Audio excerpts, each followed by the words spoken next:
My story starts in late July. It was July 21st, I think. It was the first day of our holiday, a hot July day. I stood in the sun and looked at the sea. It was 11 o'clock in the morning. I was on the boat at Portsmouth with my mother and father and my sister Louise. Seabirds played near our big boat and the small boats near us on the sea. I started to look at the people with us on our boat. We all watched the seabirds and talked and laughed. They were all happy on the first day of their holiday too, and suddenly there he was, this tall, quiet boy in a blue and white shirt. He was really good looking. I'll always remember the first time I saw him. He didn't see me then. He was with some friends. One of the boys was his brother. I think they had the same blue eyes, the same mouth and nose, nearly the same hair.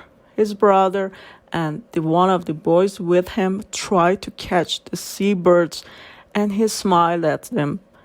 Then they came and stood near us, and they talked about the small boats on the sea.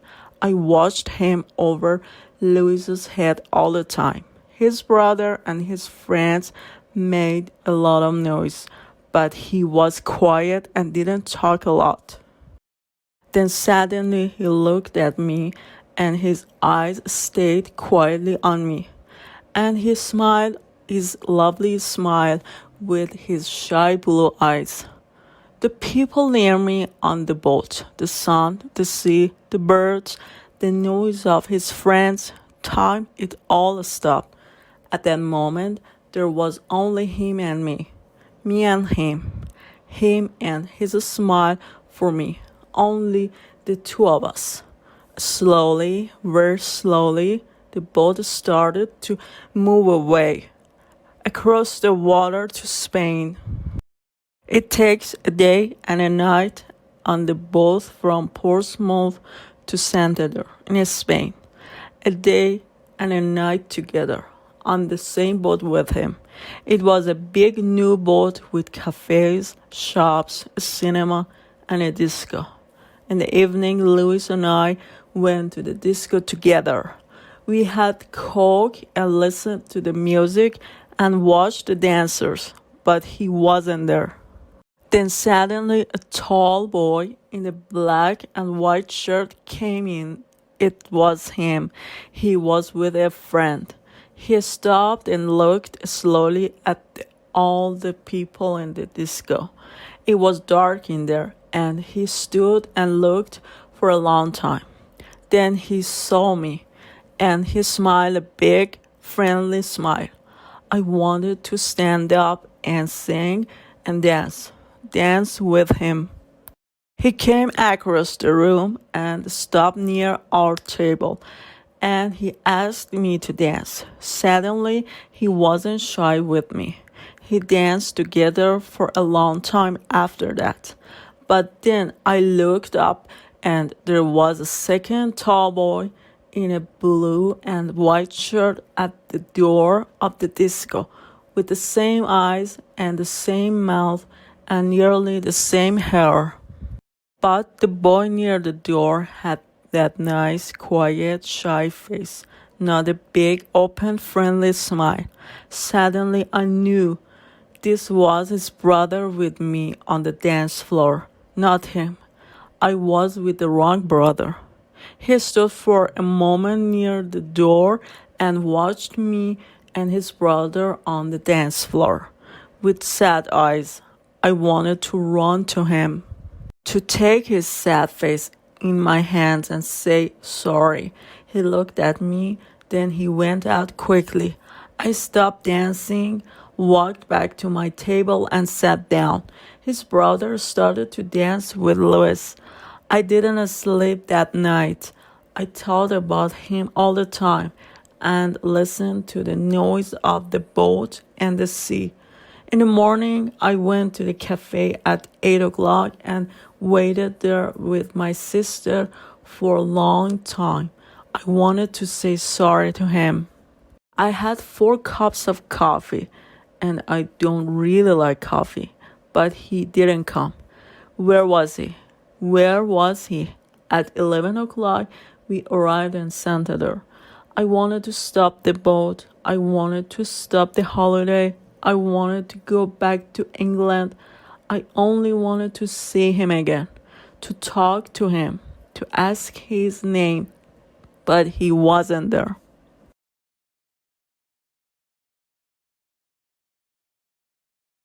I started Spanish at the school in September and I like it. We've got a good teacher. Old Webb. Mr. Webb, not Old Webb.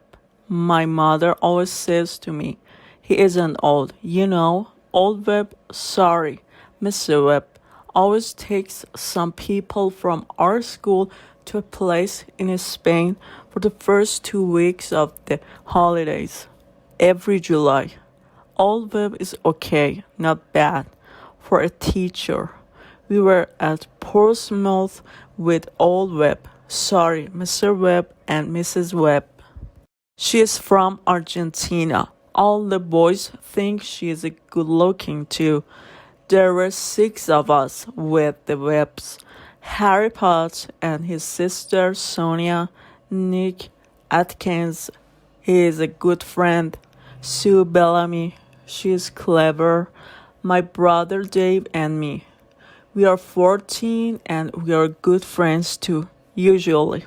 There were hundreds of people on the boat. It was hot in the sun, a lovely day. People watched the sea and the small boats. I liked being in the sun and thinking about the 2 weeks holiday in Spain. Oldberg started one of his stories about Argentina, but I didn't listen. I started to look at the people, and this girl was there, near me, a really good-looking girl with nice brown eyes and black hair. I'm really shy, and I'm not very good with girls. I didn't talk to her then, but I watched her with her sister and her mother and father. Then they walked away and she smiled at me for a moment before they went. My brother Dave saw her and he laughed quietly at my red face. I wanted to see her again, perhaps in the cafe at lunchtime or perhaps in the cinema in the afternoon, but she wasn't there and I don't remember the film. In the evening, we had a drink with Old Webb and lovely Lucrezia. That's our name for Mrs. Webb. After that, Dave and Harry went to the disco. They wanted to meet some girls. I don't like dancing, but I went to the disco later. I wanted to see her again, the lovely girl with the dancing brown eyes and nice smile. It was dark in the disco, and I stood near the door and watched the dancers. Then I saw her on the dance floor, and she was with Dave, with my brother Dave. She smiled at him too, a lovely smile. I didn't want to watch. I walked out. I went and looked at the sea and thought about things quietly. I thought about her and Dave. I was early in the morning before 6 o'clock. I went out again and watched the early morning sun and the sea. There was only one old man and the seabirds there were with me. The old man smiled at me, but we didn't talk. I liked being quiet. I went in and had a coffee in the cafe, but I didn't want to eat. All the time I wanted to see her. I wanted her to talk into the cafe and come across to my table and sit down with me and tell me her name and talk to me. But she didn't come. I waited and waited, but she didn't come. At 8 o'clock, I went to find Nick and Dave. Dave was very quiet all day, and he was really nice to me. And I didn't see her again before We arrived in Santander at 11. She wasn't there.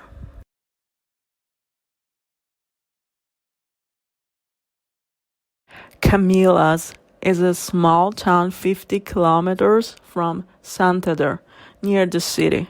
In the town, there are quite a series of old buildings and there is a small square.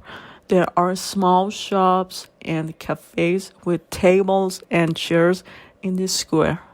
Under the trees, a lot of people from Madrid come to Camilas for their holidays and a lot of people from England stay in the town too. A square and stand and talk together. Their children play together. Some people sit at the cafe tables and have a drink and watch the children or read their newspapers or talk. It was a disco night in Camilas on the evening after the boat arrived in Santander from Portsmouth. There were a lot of people in the square. Spanish people from Camilas and Madrid, but families from England and France and Germany and Holland too. Some of the English families from the boat were there now in Camilas for a night or two. Donna was there with her family at a table under some trees. Her eyes were on the dancers, but she didn't see them. The music was in her ears, but she didn't hear it. She didn't want to look or listen or dance. She didn't want to be there. She only wanted to see the lovely shy boy from the boat, perhaps to dance with him. First, Mr. and Mrs. Webb wanted to go to a little place near the beach, where they always had good fish. They wanted to have a good time on their first evening in Spain, and later there was a disco in the square at Camilla's. Mark didn't want to go. He didn't want to eat or dance or talk and laugh. He wanted to sit quietly and think about the good-looking girl on the boat. Where was she now? But Dave and Harry and Nick and Sue all wanted him to go later that evening. He walked into the square at Camilla's with his friends. They found a table at one of the cafes and they all sat down. Mark looked slowly at the people at the tables near them. Donald looked sadly at the people dancing and standing in the square. Then their eyes met. Time stopped. He was here. She was here. He smiled at her with his nice blue eyes. She smiled back at him with her dark brown eyes. Suddenly, he wasn't shy. He stood up and started to walk across to her. She was on her feet. Their hands met. She wanted to dance now, only with him. The others watched and smiled. They all knew, and Dave. Dave watched and smiled happily. You see, only Dave really knew the story. Only Dave knew his plan for his brother. And Donna and Mark started to dance. They were together.